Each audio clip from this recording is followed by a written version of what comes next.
एक गांव में एक पंडित जी कथा कहने के लिए पहुंचे। सभी लोग बड़े पंडित जी से प्रभावित थे।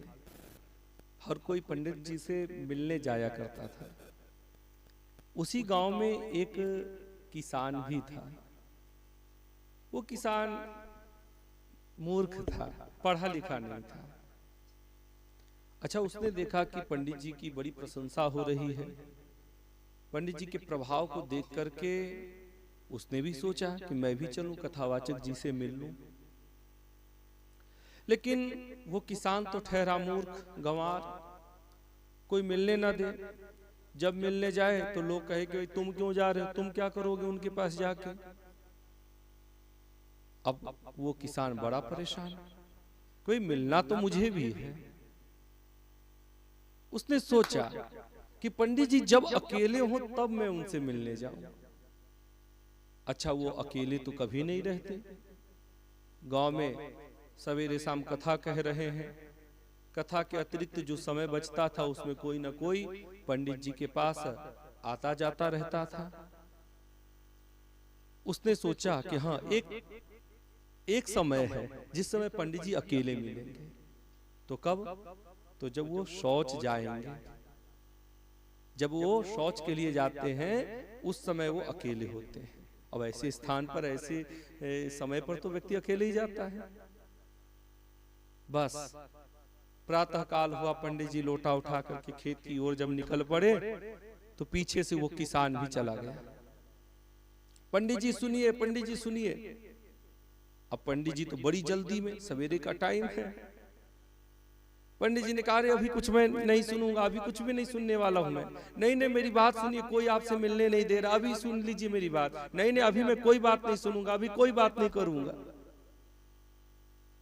अब पंडित जी खेत में बैठने लगे, त्यों ही वो किसान आकर के खड़ा हो गया। कहा कि मैंने सुना है कि आप बड़े विद्वान हैं, आप बड़े ज्ञानी हैं। तो ये कि आप मुझे भी भगवान से मिलवा दीजिए, मुझे भी आप मंत्र दे दीजिए, अपना शिष्य बना लीजिए, दीक्षा दे दीजिए। पंडित जी ने कहा कि ये कोई समय है अभी दीक्षा देने का? मैं लोटा लेकर के खेत में बैठने जा रहा हूं और तुम अभी दीक्षा मांग रहे हो, मंत्र मांग रहे हो। किसान ने कहा, नहीं, मैं तो मंत्र लेकर के ही अब जाऊंगा, अब ऐसे मैं लौटने वाला नहीं हूं। पंडित जी ने कहा कि ये क्या बात है? नहीं नहीं, अब मैं तो मंत्र लेके ही जाऊंगा। पंडित जी ने कहा, धत गपोचर। उस बेचारे किसान ने, सीधे साधे उस किसान ने सोचा कि पंडित जी ने ये मंत्र दे दिया है। क्या मंत्र? तो धत गपोचर। अब किसान तो किसान, वो भी सीधा साधा मूर्ख था। उसे लगा कि यही मंत्र है। बस वो तो बड़ा नाचता हुआ कूदता हुआ अपने घर पर आया और उसने ठान लिया कि अब इस मंत्र का मैं इतना जप करूंगा, इतना मंत्र जप करूंगा जब तक भगवान आकर के मुझे दर्शन ना दे दे। आपको बताऊं कि बस वो अपने घर में बैठ करके इसी मंत्र को जपता रहा। हालांकि पंडित जी ने ये मंत्र नहीं दिया था, पंडित जी ने तो डांटा था, धत गपोचर। लेकिन इस किसान ने सोचा यही मंत्र है, ये मंत्र है। बस इसी मंत्र का जप करने लगा। गेट वेट बंद कर लिया, अपने घर की कुंडी को बंद करके, दरवाजे को बंद करके, और बस इसी मंत्र को जपने लगा। धत कपोचर, धत कपोचर, धत कपोचर, धत कपोचर। अब तो जो देखे कि अरे ये किसान, इस किसान को हो क्या गया है?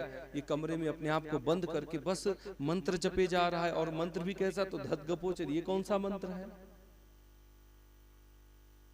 पता चला कि ये पंडित जी ने मंत्र दिया था। जो कथावाचक आए थे गांव में, उन्होंने ही मंत्र दिया है। बस दिन रात वो इसी मंत्र को जपे, इसी शब्द को जपता रहता था। अब तो उसकी चर्चा दूर दूर तक होने लगी कि वही कथावाचक आए थे, उन्होंने मंत्र कुछ दिया इसे, और ये किसान दिन रात बस उसी मंत्र को जप रहा है। लोग उसे देखने के लिए, एक झलक पाने के लिए, उसके दर्शन के लिए दूर दूर से आने लगे। बड़ी उसकी ख्याति होने लगी आसपास के गांव में। एक दिन भगवान विष्णु को भी मन हुआ, भगवान विष्णु के मन में भी आया कि मैं भी चलूं, जरा चल करके देखूं। कैसा भक्त मेरा है जो मेरे मंत्र को, मेरे नाम को दिन रात जप रहा है। जब भगवान विष्णु चलने लगे तो मैया लक्ष्मी ने पूछा कि कहाँ जा रहे हैं सरकार। भगवान विष्णु ने कहा कि मैं जा रहा हूं अपने एक भक्त के पास। अच्छा, मैं भी चलूंगी, चलो। भगवान विष्णु पहुंच गए मैया लक्ष्मी के साथ उसी किसान के घर पर। मैया लक्ष्मी ने कहा, कहाँ है आपका वो भक्त जो दिन रात आपका नाम जप रहा है। भगवान विष्णु ने कहा कि सामने जो कमरे से आवाज आ रही है ना, वो आवाज उसी किसान की है। जाओ, जाकर के देख लो, दर्शन कर लो। मैया लक्ष्मी कक्ष के अंदर गई, उस किसान को देखती है, बस वो लगन के साथ धत गपोचर धत गपोचर धत गपोचर जप कर रहा है। मैया लक्ष्मी ने कहा, ये नाम धत गपोचर, ये तो मेरे पति का नाम तो है नहीं, ये नाम तो मैंने भी कभी नहीं सुना, ये नाम नहीं हो सकता मेरे पति का। पूछा, भैया ये बताओ तुम किसका नाम जप रहे हो। बस वो किसान तो लगा हुआ, धत गपोचर धत गपोचर धत गपोचर। अब जब तक भगवान न मिल जाए तब तक मैं जपता रहूंगा, धत गपोचर धत गपोचर धत गपोचर। बस वो लगा हुआ। मैया लक्ष्मी ने फिर पूछा, भैया तुम किसका नाम जप रहे हो। अब तो उस किसान को क्रोध आ गया कि ये पता नहीं कौन महिला है जो मेरे जप में विघ्न डाल रही है। किसान ने क्रोध में आकर के कहा कि मैं तेरे खसम का नाम जप रहा हूं। बस फिर क्या, मैया लक्ष्मी तो दौड़ करके भगवान विष्णु के पास आ गई, कहने लगी कि भगवान ये कौन है।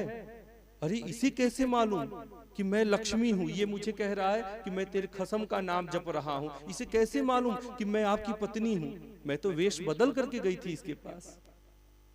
किसान ने तो इसलिए बोला कि उसके तपस्या में, उसके नाम जपने में विघ्न उत्पन्न हो रहा था। भगवान विष्णु ने कहा, अरे मेरे नाम जपने से इसके अंदर इतनी शक्ति आ गई है, ये त्रिकालज्ञ हो गया, इसीलिए जान गया। भगवान विष्णु ने मजाक में कहा, हंसी में ऐसा कहा। लक्ष्मी जी ने पूछा कि भगवान एक बात बताइए, धत गपोचर ये नाम आपका, मैंने तो आज से पहले कभी ये नाम नहीं सुना था, और ना ही किसी सहस्त्र नाम में आपका ये नाम है धत गपोचर, कहीं नहीं आया शास्त्र में। भगवान विष्णु ने कहा कि अरे ये नाम हर कोई नहीं जानता, ये बिल्कुल रहस्य जानने वाले योगी जन ही इस नाम को जानते हैं, और शास्त्र वास्त्र में ये नाम नहीं आया है। इस नाम को केवल सिद्ध मनीषी ही जानते हैं। अच्छा, लेकिन भगवान ये बताइए ये नाम आपका पड़ा कब। भगवान विष्णु ने कहा कि जब मैं वृंदावन में बाल गोपाल के रूप में माखन चोरी किया करता था, गोपियों को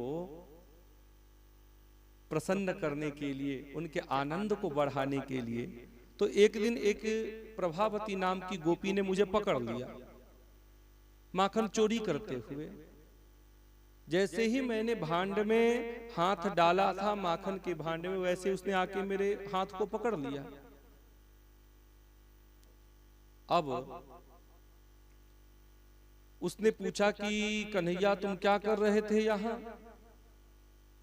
तो मैंने कहा कि अरे सखी, तुम्हारे माखन के भांड में चींटी घुस गई थी, उसे मैं निकाल रही थी। प्रभावती ने कहा, अच्छा चलो चींटी निकाल रहे थे तो ये तुम्हारे मुंह में माखन क्यों लगा हुआ है। अरे सखी तुम नहीं जानती हो, जब मैं चींटी निकाल रहा था ना, उसी समय मेरे ओठ पे खुजली होने लगी थी, तो मैं इसी हाथ से अपने ओठ को खुजलाने लगा था, इतने में माखन लग गया। वैसे ही प्रभावती ने कहा, धत गपोचर, झूठ बोलता है। और तब से मेरा एक नाम हो गया धत गपोचर।